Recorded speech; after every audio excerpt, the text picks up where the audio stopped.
Tamim al-Dari, who had embraced Islam, he used to be a Christian, embraced Islam, an Arab. He got up and he said, we were in a ship and a huge storm hit us. And we were lost until our ship reached an island. We entered the island. He says, a beast came to us on this island. It had so much hair on it that we could not tell the front from its back. Which was its head, which was its tail. We don't know. And we said, Waylaki ma anti. Woe to you, what are you? Never seen a creature like you before. And she spoke. The beast said, Ana al-Jassasa. They said, Wama al-Jassasa? What is this al-Jassasa? And then the beast said, Ayyuha al-Qawm, people, intaliqu ila hadha al-rajul fi ad-dayr. Come to this man who is waiting for you in a dayr. A dayr was known in those days as being like a place where people used to worship. And he said, there is a man who is waiting for your news anxiously. They said, we ran away from the beast immediately thinking it was a jinn. We entered this hut that was set for worship. And suddenly we saw in front of us a person, a man who was the biggest in build that we have yet to have seen. His arms were wrapped to his neck with chains like this. And his head and arms were also chained together to his knees, to his legs, like this. So he can just look up, and he's chained up really well, couldn't move. We said, what are you? And he said, you are able to hurt me because I'm chained up. So it's my right to ask, who are you first? They said, very well.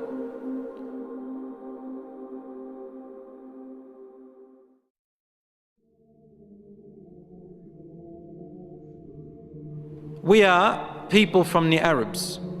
We set sail in our ship and a storm hit us until we became lost and landed on this island.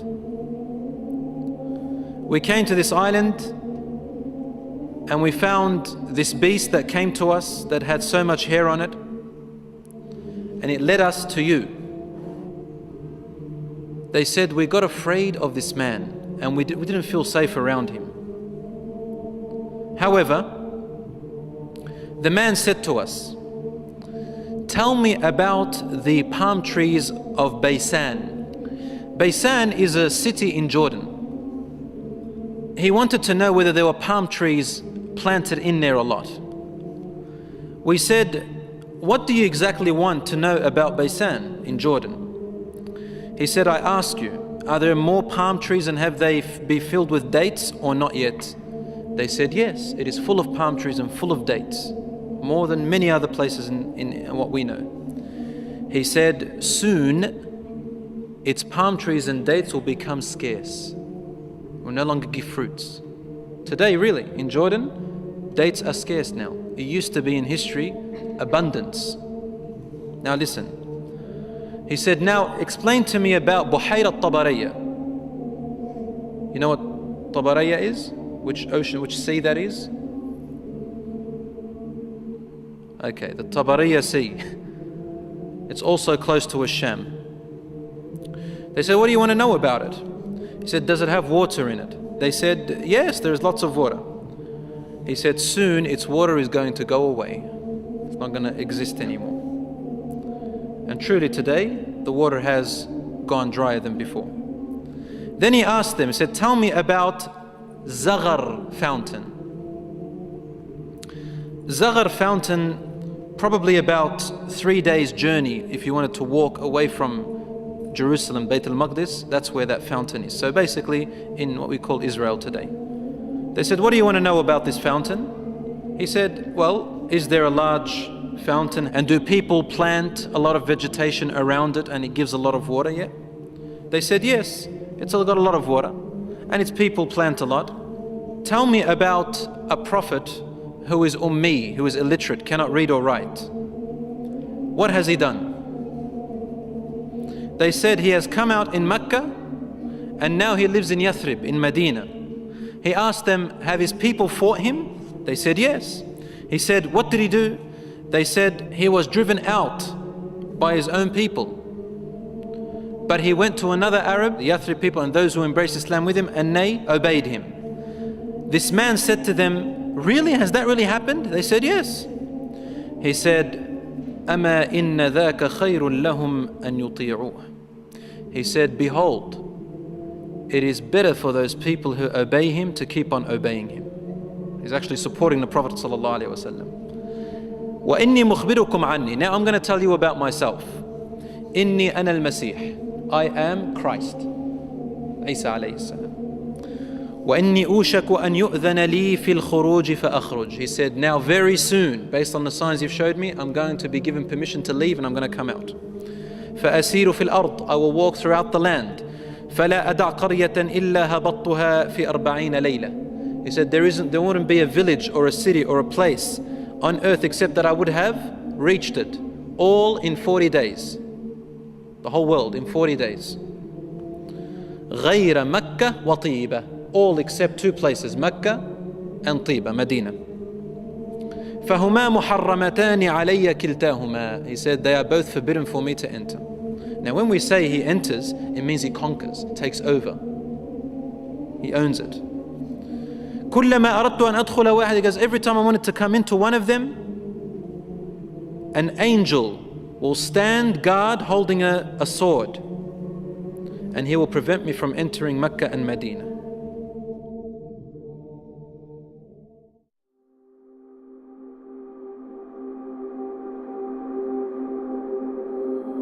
Rasul sallallahu alayhi wa sallam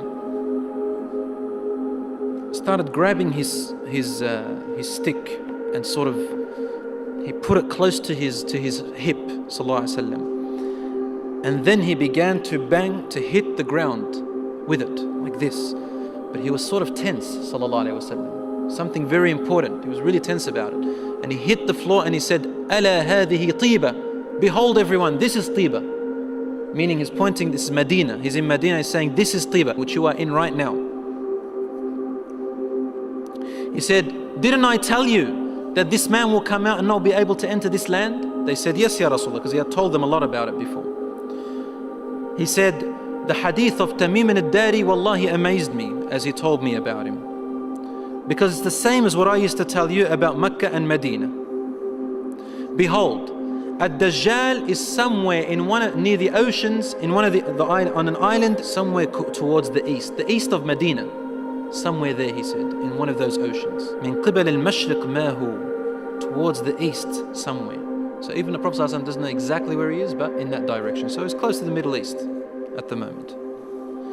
So Allahu A'lam, Dajjal will first arise in Asham, in the Middle East area, which gives a lot of sense that the Jews will be the first to follow him because they are waiting for their Messiah to come. They don't believe that Isa alayhi salam was it, and they don't want to accept Muhammad sallallahu alayhi wasallam. So they'll be the first to follow Dajjal. They say he is the real Isa. As for the Christians, they believe in the coming of Isa alayhi salam. Because they've mixed up their scriptures, they will think that this is the man. And because he will say, I am Isa, they will ask for him alayhi salam. They will ask for miracles, and he will do these miracles. Some of them won't be convinced. See, afterwards he'll say that I am God. Ana ilahukum. And then they'll say, what proof do you have? He said, only God can raise the dead. He said, okay, what if I raise your parents from the dead? They said, yes, we'll believe you're God. So he will be able to get the jinns, the shayateen, to work for him, and he will raise them to become, to look like their parents, and they will speak to them. And so the people, non-Muslim people and the weak Muslims will follow him.